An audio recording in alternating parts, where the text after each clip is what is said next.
everyone. Now we have come to the last part of our chapter, Civics, chapter number 2, Constitutional Design. So we are going to deal with our Indian Constitution, what are the things which are included in our Constitution and how it is amended further.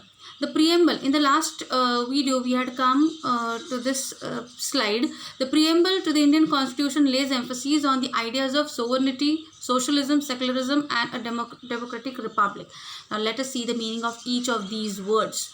Sovereign, okay, a nation is sovereign.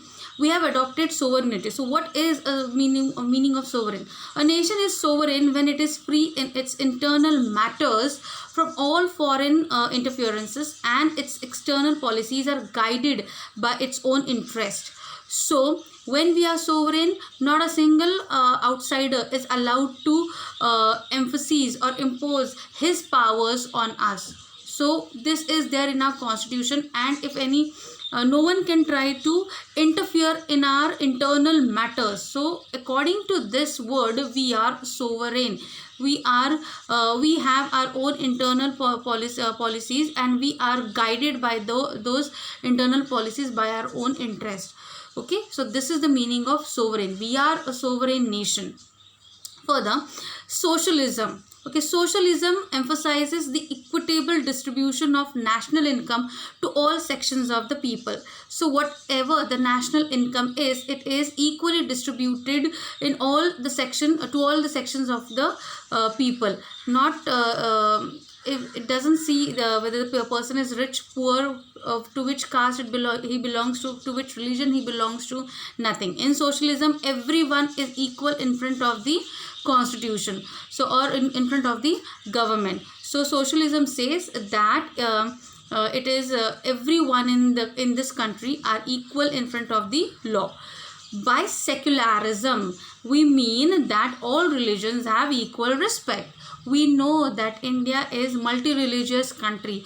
Number of religions we people follow, and all those religions have got equal rights, and we all respect to all the religions of our country. So in that way, we are a secular country. We belong to a secular country. If someone asks you what is the meaning of secular, secular means a country which respects all the religions which are included in it. Okay, so that is the meaning of secularism. Now let us move towards democratic republic. Democratic means that people have equal rights to elect their representatives. We are a democratic country. Okay, so democratic country where we have got the right to elect the person, the candidate which I think would do good to my country and to my area and to me ultimately. So I have got the right to vote because I belong to a democratic country. Democratic, okay, right to vote. And a republic, we are a republic as the head of state is an elected person with not hereditary rights. So we are electing a person who is not belonging to any rich family or in an hierarchy way. Okay, not belonging to the same family, to the same person, in relation with who has already governed the country. Okay, we belong to a republic country where a common person can also be a candidate, can also get elected in our country. Okay, so this is a republic, and this is a meaning of democratic republic. So we had seen the meanings of sovereign, socialism, secular, democratic, republic. These words are there in our preamble, and ultimately preamble shows what is there in our Constitution. Further, let us see.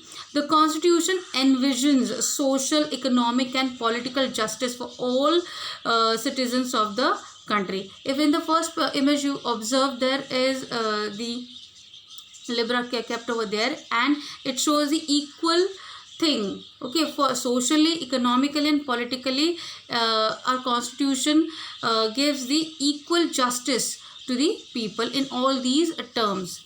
Okay, further, it also ensures all liberties necessary for the individual. So in the second image, everyone is equal in front of the law, and everyone is free. Everyone has got the freedom as an individual. As an individual, you are a free citizen of India. such as the freedom of thought and expression, faith, belief, and worship. After certain age, I am a free person. Okay, we are born free, but our government, our law says after 18 or 21 years of age, we have got the right to vote. We have got the right to think about ourselves, our future. This freedom is given to us by the government, by our own constitution. Okay, till that certain age, you are under the guidance of your elders, your parents, your guardians. After that, you are free. So what freedom our constitution has given to us are freedom of thought, to think, to express, faith, in which religion I should have a faith, which God I should worship. All these kinds of freedoms we have got in our constitution. It also strives for equality of opportunity and status and safeguarding a dignity. So again, in the third image you can see each and every person has got his own mindset. Okay, so according to that, that person has got the freedom to have the opportunity, equality of opportunity. Everyone has got the opportunity, okay, and to grab that opportunity, to have it in his or her life. And also we have got constitution has safeguard our dignity.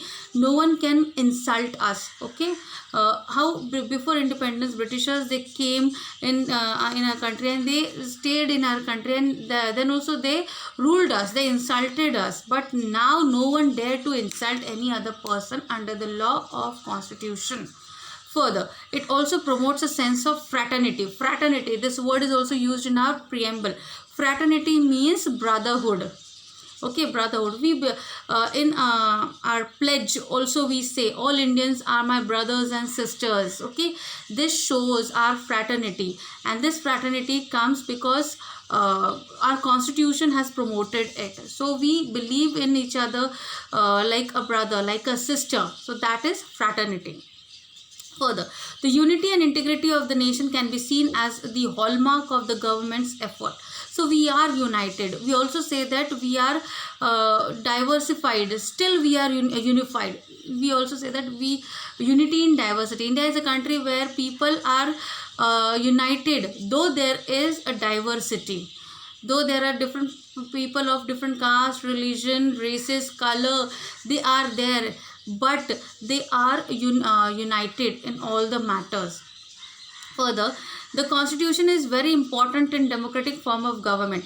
It delimits the scope of activities of various organs of government. So what constitution is? A constitution is a very important part in the democratic form of government. We belong to a democratic country.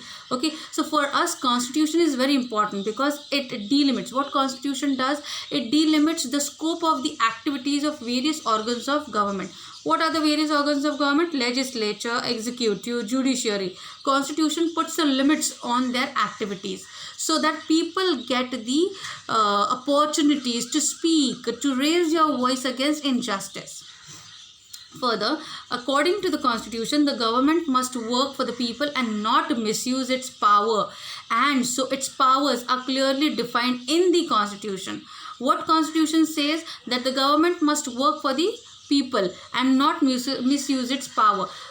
When we elect a certain government, okay, any party, and that party is there in the government, is there in the rule, that party has certain limitations in terms of powers, and that limitation has been put up by the constitution. Okay, that party gets the warning from the constitution: don't misuse your powers, use your powers to do the better for the society, for the country. Okay, so its powers are clearly defined in the constitution. So the government's powers are defined in the constitution. We can read the constitution, we know what are the powers under the government, under which the government is ruling us. Further, the rights granted to the people are given prime importance. Whatever the rights we have got, those rights are very important according to our constitution. For our constitution, people come first and then the government. Okay, government actually comes on the second position and people on the first position. So whatever rights we people have got under our constitution, these rights are very important, such as right to equality, freedom, right against exploitation, right to freedom of religion, right for cultural and education, right to constitutional remedies. These are many rights we people enjoy, and these rights are safeguarded by our constitution. The constitution is not merely a manuscript of historical value, but a living document that evolves according to the needs and aspirations of the people. Now, what is this? In the previous video also we have seen that our constitution is not merely a manuscript, it is a living document. It is a living document means, it means that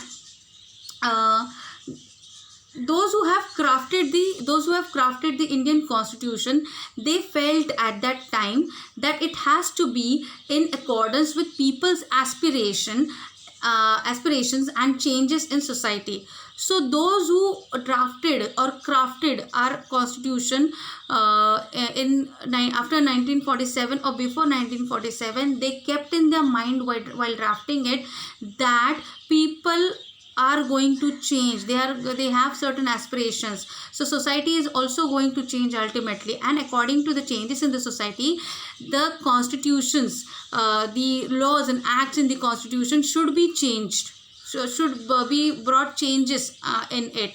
So those things are there mentioned in the constitution, that our constitution can accept the changes according to the change in time.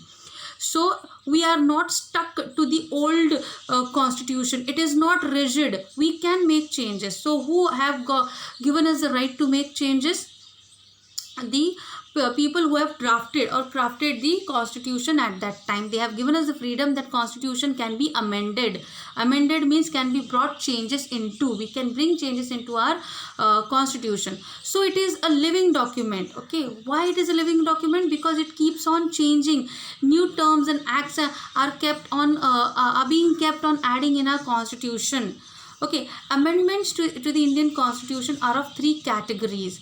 Three categories means amendment. There is a process. If you need to bring a change in the constitution, you have to go through certain processes. And who are the people who can do it? The people or the members of Lok Sabha, Rajya Sabha and state legislature. These members of these three houses, okay, we can call them houses, they can bring changes in the constitution. Okay, there is a certain process. First, amendments can be carried out by a simple majority of members being present and voting for it before forwarding it to the president for assent. So what first thing has to be done? A single house can do the change also. Okay, but see, they can discuss, they can draft a certain change. That change has to be go to the president. Okay, that president, the president, what he does, he goes through the changes what the people are desiring to make into the constitution. If he thinks that everything is done properly, and yeah, it is important to bring change in that certain law or act in the constitution, he approves that changes, and finally the constitution, that certain act gets changed. So this one house, Lok Sabha, can do it on its own.